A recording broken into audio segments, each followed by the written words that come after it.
Isang magandang umaga, isang pinagpalang araw sa inyong lahat, Bayang Taguig. Sa umagang ito, naway ang aking may babahagi sa inyo ay kapulutan po ninyo ng kalakasan, ng aral at naway magsilbi itong babala sa ating lahat. Isa na naman pong tauhan sa banal na kasulatan ng ating tutunghayan. Kaya po ang mensahe po ngayong umaga ay akin pong pinamagatang babala. Huwag nating pamarisan si Akan. Ang kanya pong kwento ay masusumpungan natin sa Joshua chapter 6 hanggang chapter 7. Saglit natin pong idulog sa Panginoon ang ating pong pagbubulay ng kanyang salita. Dakilang Diyos, sa umagang ito, ipahintulot po ninyo na muli kaming matuto sa inyong mga salita. Dalangin po namin na kapulutan po namin ito ng aral. At hayaan nyo ng pag-ibig nyo ay managana sa amin. Makasumbong din po kami ng kalakasan at naway ang iyong salita ang maging tanglaw sa aming mga daan. Salamat po at pagpalain mo ang bawat isa. Pagpalain mo ang Taguig. Pagpalain mo kaming lahat. Sa pangalan ni Jesus. Amen at amen. Bakit po warning, huwag nating pamarisan si Akan? Ano ba ang kanyang kwento? Ang kanya pong kwento ay nakakabit sa pagkatalo ng bayang Israel sa lungsod ng Ai. Ano ba ang nangyari dito? Paano po ba nangyari ito? Simulan po natin ang pumalit na leader ng bansang Israel pagkatapos na mamatay si Moises ay si Joshua. Siya po ang responsable sa pag-take over ng Promised Land. No? At ang kanya pong unang himala, his first miracle was the crossing of Jordan River. At ito po kasi ay natuyo. At babasahin lang po natin sa Joshua chapter 3, sa verse 7. At sinabi ng Panginoon kay Joshua sa araw na ito, pararangalan kita sa harap ng lahat ng Israelita para malaman nilang sumasayo ako gaya ng pagsama mo kay Moises. Anihanon na tumaapaw ang tubig sa pampang ng ilog Jordan. Tumalon po ako sa verse 14 and 15. Umalis sa mga tao sa mga kampo nila para tumawid sa ilog. Nauna sa kanila mga paring buhat ang kahon ng kasunduan. Paglusong ng mga pari sa ilog, huminto agad sa pagdaloy ang tubig. Naipon ang tubig sa malayo sa lugar na tinatawag na Adam, isang bayan malapit sa Saritan. Walang tubig na dumaloy papunta sa dagat na patay. Kaya't nakatawid ang mga tao sa lugar na malapit sa Jericho. Nakatayo sa gitna ng natuyong ilog ang mga pari na buhat ang kahon ng kasunduan habang tumatawid ang mga Israelita. Hindi sila umalis doon hanggat hindi nakatuwid ang lahat. So yan po ang unang himala na naganap sa pangunguna po ni Joshua. Ngayon, ang sumunod po dyan ay yung kanyang unang pakikipagdigma para sakupin ang lungsod ng Jericho. Ito po ay tinatawag nilang makasaysayang tagumpay sapagkat kakaiba ang estratehiya ng kanila pong pag-atake dito po sa lungsod na ito. Basahin lamang po natin sandali ang tala. Doon po tayo sa Joshua chapter 6. Samantala, isinarang mabuti ng mga nakatira roon ang Jericho dahil sa mga Israelita. Of course, the people in Jericho begin to hear about what God is doing in this nation of Israel. At lalo pa, siguro narinig nila yung kwento na natuyo yung Jordan River, and so nag-lockdown po sila. Sabi po rito, isinarang mabuti ng mga nakatira roon ang Jericho dahil sa mga Israelita. Walang makakapasok o kaya'y makalabas ng mga tao sa lungsod. At sinabi ng Panginoon kay Joshua, ipapasakop ko sa inyo ang Jericho, pati ang hari at mga sundalo nito. Ikaw at ang mga sundalo mo iikot sa lungsod ng isang beses at sa bawat araw sa loob ng 6 na araw. Paunahin mo sa kahon ng kasunduan ang 7 pari na ang bawat isa sa kanila ay may dalang trumpeta. Sa ika-7 araw, iikutin ninyo ang lungsod ng 7 beses kasama ng mga paring nagpapatunog ng mga trumpeta nila. Verse 5, kapag narinig nyo na ang mahabang tunog ng trumpeta nila, sisigaw kayong lahat ng malakas. Pagkatapos guguho ang pader ng lungsod at makakapasok kayong lahat ng walang hadlang. Ito po yung tinatawag nilang Jericho March. No? So, sinunod po nila yung estratehiya na binigay sa kanila ng Panginoon. Tumalon po tayo sa verse 16. Sa ikapitong beses nilang pag-ikot, nasa ikapitong araw na tayo, pinatunog ng mga pari ang mga trumpeta nila. Inutusan ni Josue ang mga tao na sumigaw. At sinabi ni Josue, ibinigay na sa atin ng Panginoon ang lungsod na ito. So sa 6 na araw, ang strategy na binigay sa kanila Lord, sa 6 na araw, isang beses, isang araw iikot sila. Ngunit wala silang sasabihin, sila'y tatahimik. Ngunit sa ikapitong araw, 7 beses nilang iikutin. At pagkatapos, sa ikapito, pagkatapos noon ay sisigaw sila. Sabi ni Josue, ibinigay na sa atin ng Panginoon ang lungsod na ito. Verse 17, ang buong lungsod at ang lahat ng makukuha rito ay wawasakin ng lubusan bilang handog na buo sa Panginoon. Si Rahab lang na babaeng bayaran at ang buo niyang sambahayan ang ililigtas dahil itinago niya ang mga espiya natin. At huwag kayong kukuha ng kahit anumang bagay na inihandog na nang buo sa Panginoon. Kapag kumuha kayo ng kahit ano, malilipol kayo at kayo ang magiging dahilan ng pagkawasak na darating sa Israel. Verse 19. Ang lahat ng mga bagay na gawa sa pilak, ginto, tanso o kaya'y bakal ay ihiwalay para sa Panginoon at dapat itong ilagay sa taguan ng kayamanan ng Panginoon. Verse 20. Pinatunog ng mga pari ang mga trumpeta nila at nagsigawan ng mga Israelita ng marinig ito. Alam niyo kung ano nangyari? Nawasak ang mga pader ng lungsod at lumusob sila. Nakapasok sila ng walang hadlang at nasakop nila ang lungsod. Bakit po makasaysayan? Sapagkat ito ang unang karanasan ni Josue ng kanyang pakikipagdigma. Ikalawa, yung pong lungsod ng Jericho, it is fortified with thick walls. Masyadong makapal, so hindi mapapasok. At yung mga tao po ay nagbabantay. Makasaysayan sapagkat ibang-iba ang kanilang strategy. At makasaysayan sapagkat ang sabi dito sa huling talatang binasa natin, pinatunog ng mga pari ang mga trumpeta nila at nagsigawan ng mga Israelita nang marinig ito. Nawasak ang mga pader ng lungsod at lumusob sila, nakapasok sila ng walang hadlang. Ang dahilan kaya naglagay sila ng pader. Kaya sila nag-lockdown upang ang mga Israelita hindi nakapasok. Ngunit sa pamamagitan ng estratehiyang binigay ng Panginoon, nakapasok silang walang hadlang at nasakop nila ang lungsod. Punta ko tayo sa ikalawang pakikipagdigma sa pangunguna ni Josue. Ito naman ay sa lungsod ng Ai. Magsisimula po ako ng pagbasa sa verse 3. Pagbalik nila, sinabi nila kay Josue, so nagpadala ng espiya at ganito ang naging report. Hindi kailangang lumusob tayong lahat sa Ai dahil kaunti lang naman ang mga naninirahan doon. Magpadala ka na lang ng 2,000 o kaya'y 3,000 tao para lumusob doon. Verse 4. Kaya 3,000 Israelita ang lumusob sa Ai. Pero napaatras sila ng mga taga-Ai. Hinabol sila mula sa pintuan ng lungsod hanggang Shirabim. Hindi lang sila natalo, at 36 ang napatay sa kanila habang bumababa sila sa kabundukan. Kaya't naduwag at natakot ang mga Israelita. Pagkatapos po ng makasaysayang panalo nila sa digmaan at napasok nila ang Jericho, ang lungsod ng Jericho, ang isinunod po nila na didigmain ay ang lungsod ng Ai. Dahil kakaunti lamang ayon sa report ng mga spies. Kaya 2,000 to 3,000, si Joshua po pinili niyang magpadala ng 3,000. Ngunit ito po ang nangyari. Paglusob nila, sila'y napaatras. Hinabol sila sa pintuan ng lungsod hanggang Shirabim. Ilan ang napatay? 36 ang napatay habang sila'y bumababa sa kabundukan. Anong result? Kaya't naduwag at natakot ang mga Israelita. Natural po si Joshua.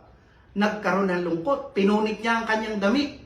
Kasama yung mga tagapamahala ng Israel.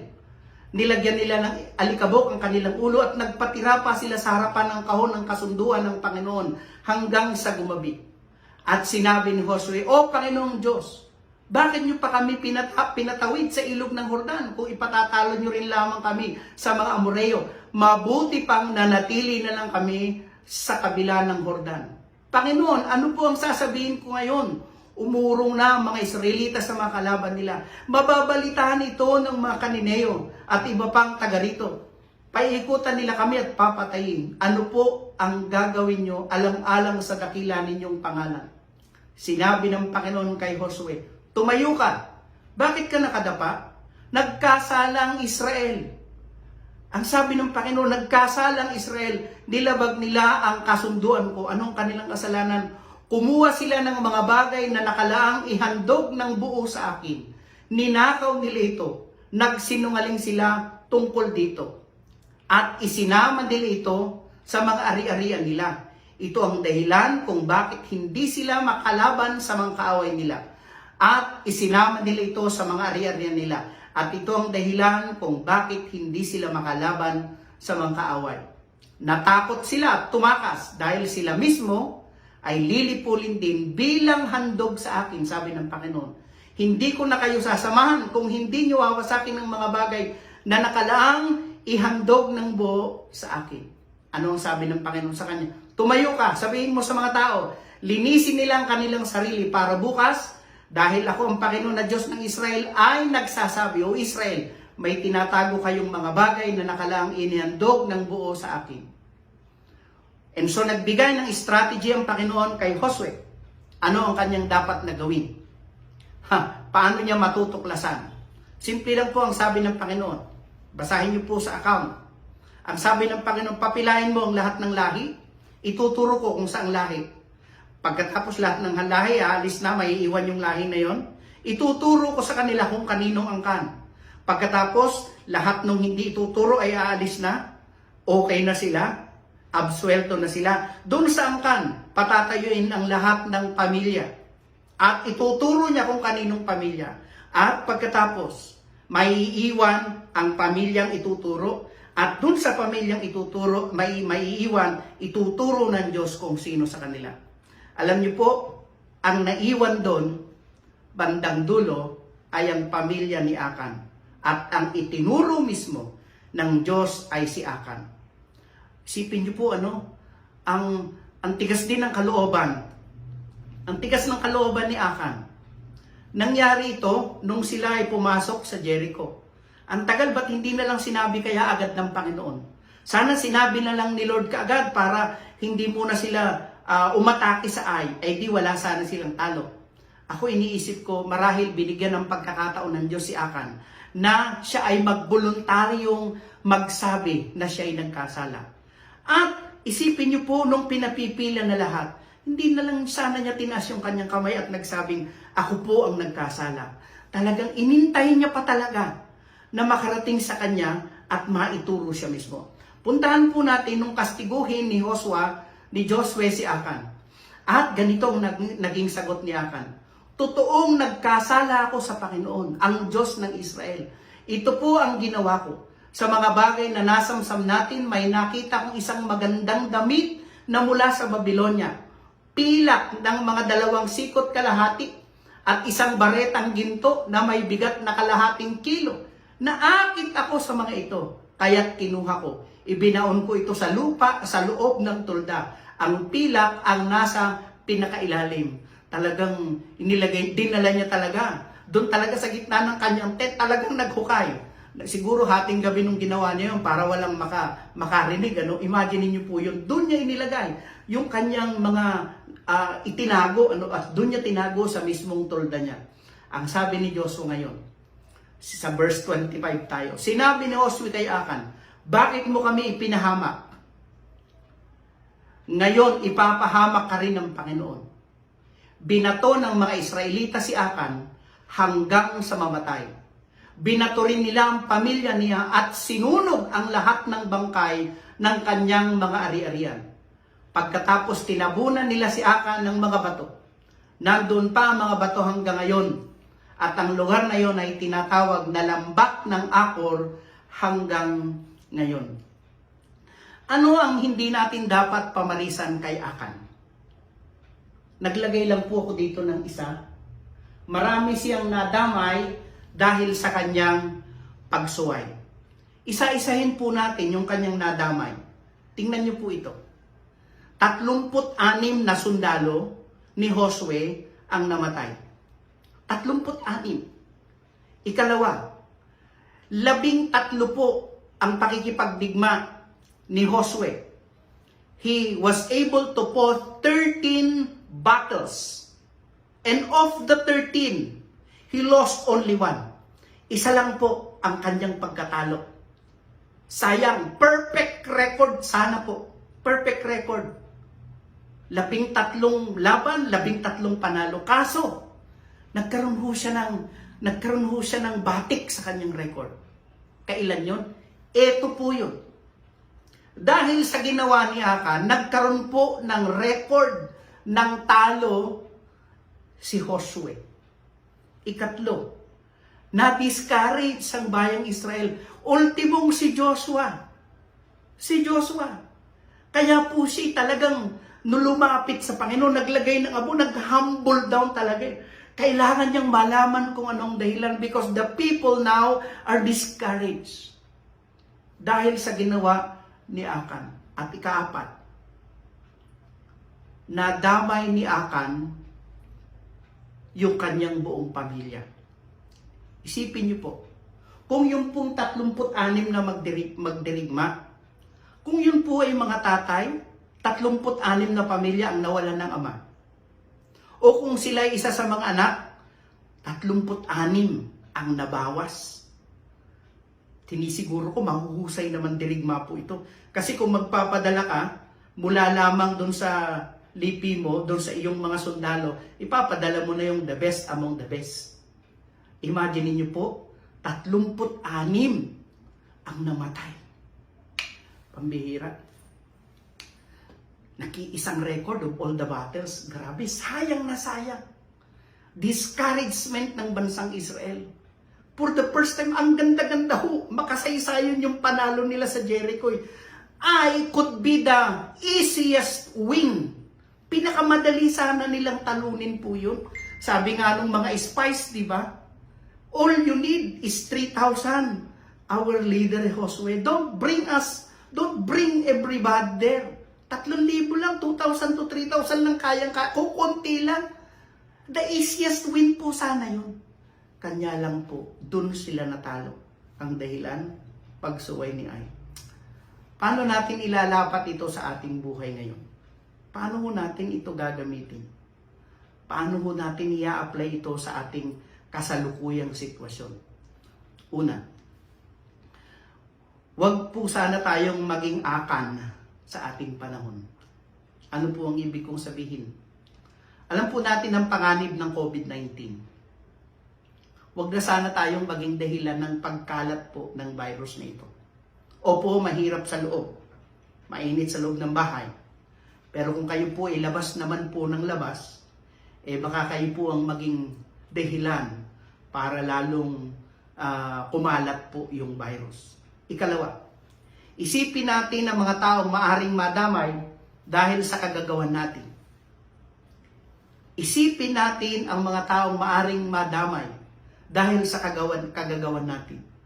Marahil po manghihinayang tayo sa mga nakikita nating oportunidad na nasasayang dahil naka-quarantine tayo, o pakiramdam natin sayang yung araw, sayang yung kita, sayang naman, nag-aarimuhanan po tayo. Sabi nga po nung iba, di ba? Di ba? Sayang naman. Ang problema po dun sa kapanghihinayang natin, baka mamaya, dun ho tayo magkaroon ng pagkakataon na makadamay tayo ng iba, no? Yung pag-aarimuhan na natin. At ikatlo, iwasan nating mag-arimuhanan. Sa kikitain, baka maging sanhi pa ito ng contamination natin. Sabi nga po sa kawikan natin na Pilipino, di ba? Huwag maghangad ng isang dakot. Baka ang mawala ay isang salok. Sa ating panghihinayang, isipin natin minsan lang naman. So lumabag tayo sa reglamento. Pero maaring makapag-uwi naman tayo, hindi lang ng kita. Baka makapag-uwi rin po tayo ng virus. At sa bandang huli, madamay natin yung ating buong pamilya. Katulad ng nangyari kay Akan. Okay sana kung siya na lang eh. Ang problema, idinamay niya yung kanyang buong pamilya. Hindi lamang yun. Siya lamang ang nagbigay ng batik sa pagkatalo sa lahat ng laban ni Josue. Mga kapatid, mga kababayan kong mamamayan ng lungsod ng Taguig, huwag na ho tayong sumama. Huwag na ho nating samahan si Akan. Huwag na pong magkaroon ng Akan the second or Akan the fourth. Sa halip po, sumunod na lang po tayo sa mga panuntunan. Amin po ba? Atin pong idulog sa Panginoon ang ating mga natutunan ngayon pong umagang ito. Panginoon, salamat po sa iyong paalala sa amin. At dalangin ko po na wala nang maging Akan pa, makabagong Akan na susunod, lalo na sa mga panahong katulad nito. Lord, itong laban na ito na kinapapalooban namin, simple lamang ang kailangan namin gawin. Sumunod sa iyong kautusan. Dahil kung susunod kami, alam po namin na may iwasan po namin ang paglaganap ng virus at malalagay kami sa tiyak na kaligtasan. Kaya naman, Panginoon, hinihiling ko po na pagkalooban mo pa kami ng espiritu ng pagtitimpi. At habang kami po ay naka-quarantine, magpasimula po kaming makipag-ugnay sa inyo, Panginoon. Simulan po namin kayong kausapin. Basahin ang iyong mga salita. Manalangin, magpakumbaba, at payabungin namin ang aming relasyon sa aming mga pamilya. Maraming salamat po, Diyos. Managana ang pag-ibig mo sa aming lahat. Pagpalain mo ang amin pong mga namumuno mula po sa aming presidente. Tinatas po namin sa inyong aming speaker, Alan Cayetano, Congresswoman Lani Cayetano, ang amin pong mayor, si Mayor Lino, at ang kanyang mga kasamahan sa konseho.